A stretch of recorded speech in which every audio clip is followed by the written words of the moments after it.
Pembiayaan dalam penyelenggaraan dan memperoleh pendidikan. Pendidikan adalah pilar utama pembangunan bangsa yang membutuhkan pembiayaan memadai untuk menjamin mutu dan akses. Pembiayaan pendidikan memengaruhi sarana, tenaga pendidik, dan akses masyarakat luas. Pemerintah Indonesia mengatur anggaran pendidikan minimal 20% dari APBN dan APBD. Namun, tantangan dalam distribusi dan biaya masih ada.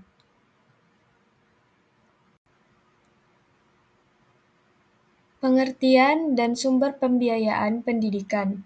Pengertian pembiayaan pendidikan adalah segala pengeluaran atau investasi untuk kegiatan pendidikan, termasuk sarana, gaji guru, bahan ajar, dan biaya tidak langsung seperti transportasi. Sumber pembiayaan. Yang pertama, pemerintah pusat dan daerah melalui APBN, APBD, dan dana BOS. Yang kedua, masyarakat termasuk sumbangan orang tua dan yayasan. Yang ketiga, lembaga donor internasional dan swasta. Dan yang terakhir, swadaya sekolah dari usaha mandiri. Manajemen keuangan dan anggaran pendidikan.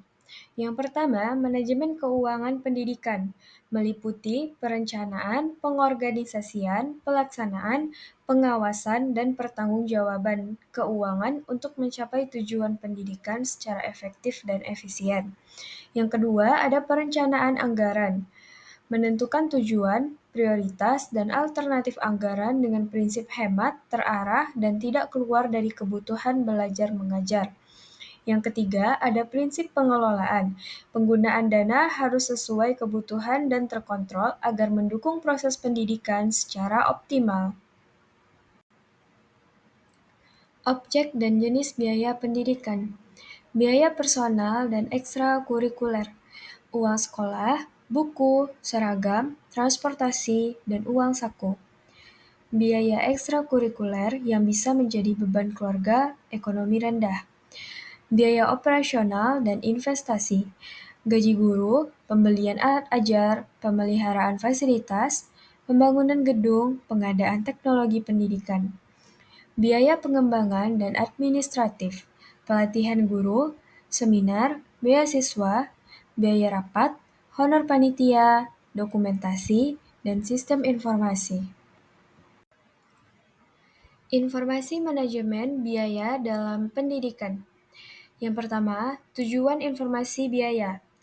Membantu perencanaan, pengendalian, pengambilan keputusan, dan evaluasi kinerja keuangan lembaga pendidikan. Yang kedua, jenis biaya. Biaya tetap, variabel, semi-variabel, relevan, dan tidak relevan. Yang ketiga, sistem informasi biaya. Meliputi pengumpulan, penggolongan, pengolahan, analisis, dan pelaporan biaya untuk efisiensi dan efektivitas operasional.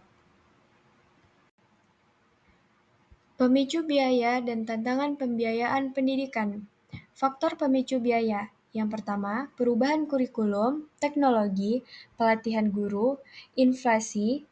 Yang kedua, kebijakan pemerintah dan tuntutan mutu pendidikan. Globalisasi dan persaingan. Tekanan untuk meningkatkan kualitas layanan dan inovasi pembelajaran menambah kebutuhan investasi dan sumber daya. Strategi penganggaran pendidikan.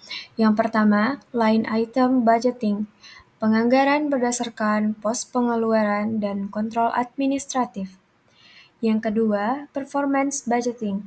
Alokasi anggaran berdasarkan kinerja dan output yang ingin dicapai. Yang ketiga, program budgeting. Berorientasi pada tujuan program jangka menengah dan panjang. Yang keempat, Zero-Based Budgeting and PPBS, perencanaan dari nol dan integrasi perencanaan strategis dengan penganggaran. Kesimpulan dan rekomendasi pembiayaan pendidikan. Kesimpulan, pembiayaan penting untuk operasional dan akses pendidikan. Pemerintah, masyarakat, dan swasta berperan mendukung sistem pembiayaan yang adil dan berkelanjutan. Saran untuk pemerintah, tingkatkan alokasi anggaran dan distribusi tepat sasaran, terutama untuk wilayah terpencil dan masyarakat kurang mampu. Saran untuk lembaga dan masyarakat. Kelola dana secara efisien dan akuntabel, masyarakat diharapkan aktif mendukung dan mengawasi penggunaan dana pendidikan. Saran untuk peneliti, terus kaji sistem pembiayaan agar ditemukan modal paling efektif dan berkeadilan sesuai konteks sosial ekonomi Indonesia.